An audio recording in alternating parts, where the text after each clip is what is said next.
Hey everybody, welcome back to my kitchen. It's Sharine and we're here to do some cooking for Vava Vegan. Today, and this whole weekend, I've got a big list of things I am cooking for my clients. One of them is this Asian slaw. So Asian slaw, obviously we're going to have some flavors from the East, from the Orient. We're going to start with cabbage.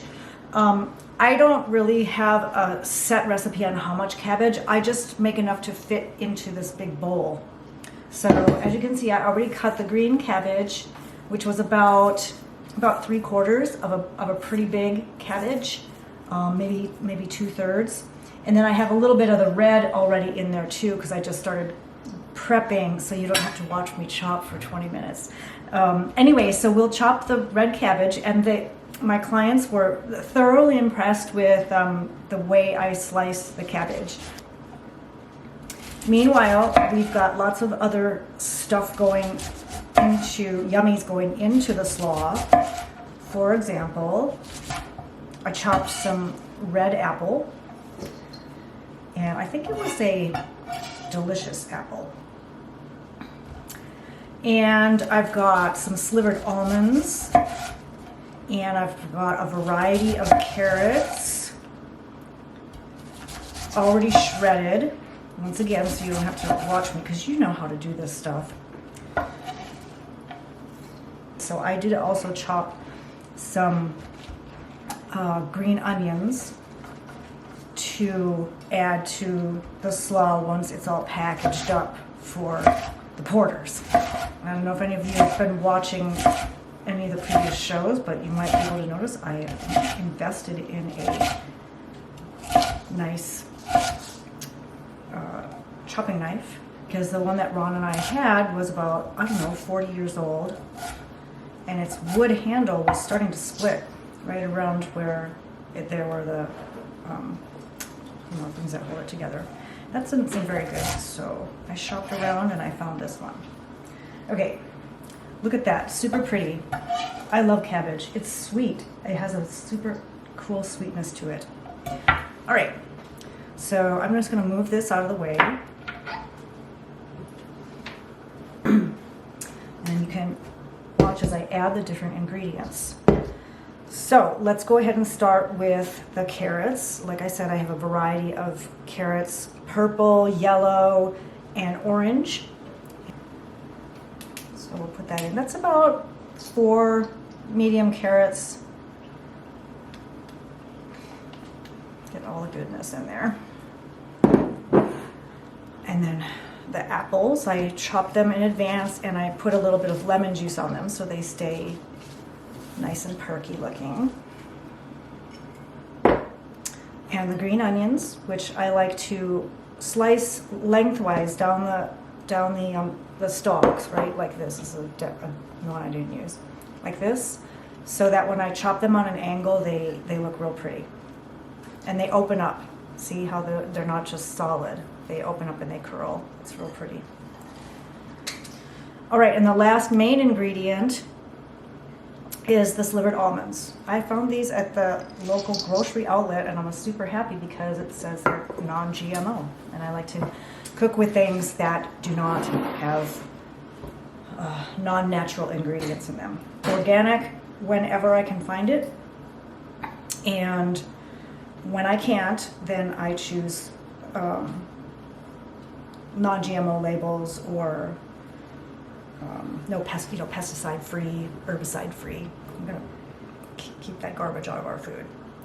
All right, and this is the dressing. So the dressing consists of, and I made it extra because there's a lot more cabbage than what this recipe called for. Like I said, I'm making more. So I've got about a half a cup of a vegan mayonnaise in here. I added a little bit of vegan sour cream. Trader Joe's has one now, so that's cool. But any brand will be fine. Just to add a little bit more tanginess, there is rice vinegar in here, about a tablespoon of rice vinegar. I added some minced garlic, approximately 3 cloves of minced garlic. There is about a half a teaspoon, 3/4 of a teaspoon of sesame oil. You do not need a lot of sesame oil. It is very fragrant when it's a new fresh bottle. And what else is in here? About a tablespoon of Dijon mustard. You could use wasabi, but I would be careful to test the wasabi first and make sure that it's to your heat liking. I do like hot things, but I decided to go with the Dijon.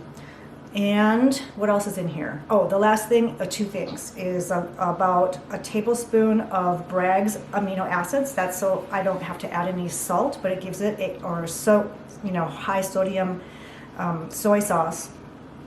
So Bragg's is non-GMO soybeans. It's the salt basically liquefied from those beans. Okay, so this is all creamy, and then the last thing that goes in here is a little bit of natural sweetener.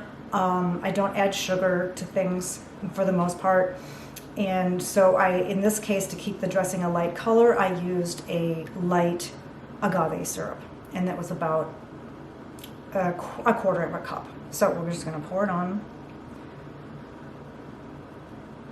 Let's just put it all on. It smells so good. So good. All right, where's my big spoon? Okay, let's mix it up.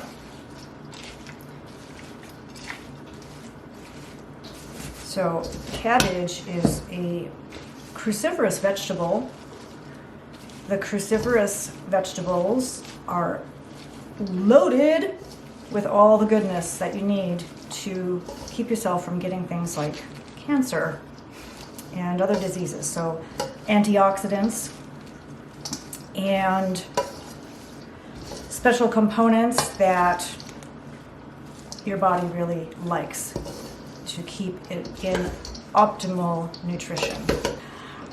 This slaw would go really good next to some vegan crab cakes maybe, and it would go really good as a side to, what else? Your other favorite Asian inspired entrees. So there it is, it's coming together. And you see just that little bit of sesame oil makes it super shiny. I like the crunch. I love the crunch. So if you love crunch, this is a good, this is a good chop for those of you who love it. Okay, we're almost incorporated here. I mean, the salad is almost, slaw is almost incorporated. You can see everything's folding around, those squarish chunks of apple. So you'll get the creamy dressing, the crunch from the cabbage and the apples. Look at that piece, is way too big. Bye. And the nuts will provide a different type of crunch, and there's not a lot of them in here, so there's healthy fats in here. There's a little bit of maybe not so healthy fats, but it's not a lot once you consider how much coleslaw this is. Look at that. My clients are going to be so happy to get like 5 cups of coleslaw each. And there it is. Beautiful.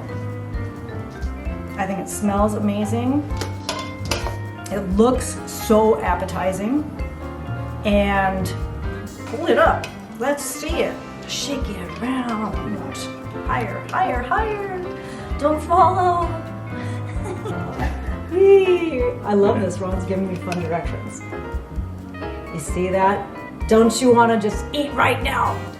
Yes. Okay, that's it. I got to get some other stuff cooking in the kitchen. I got to light the oven tonight for a smoky southern style meaty loaf.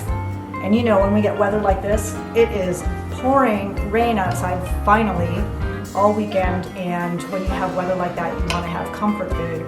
And vegan comfort food is absolutely amazing when it is made right, the way I make it. So that's it. So ask me any questions that you have about the food in the comments, and we will be back another time with another episode and something else yummy for you to have. Oh, and you can check out my blog on Substack too. It's basically just Vava Vegan.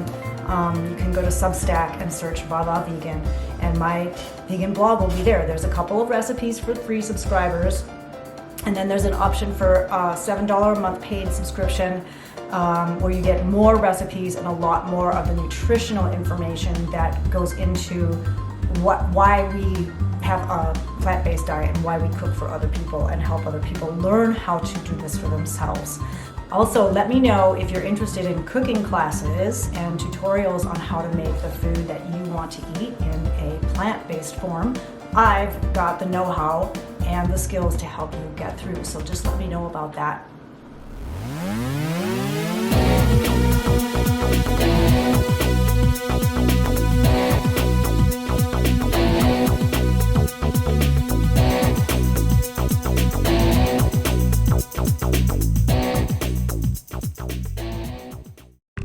Yeah, we're still making stuff up.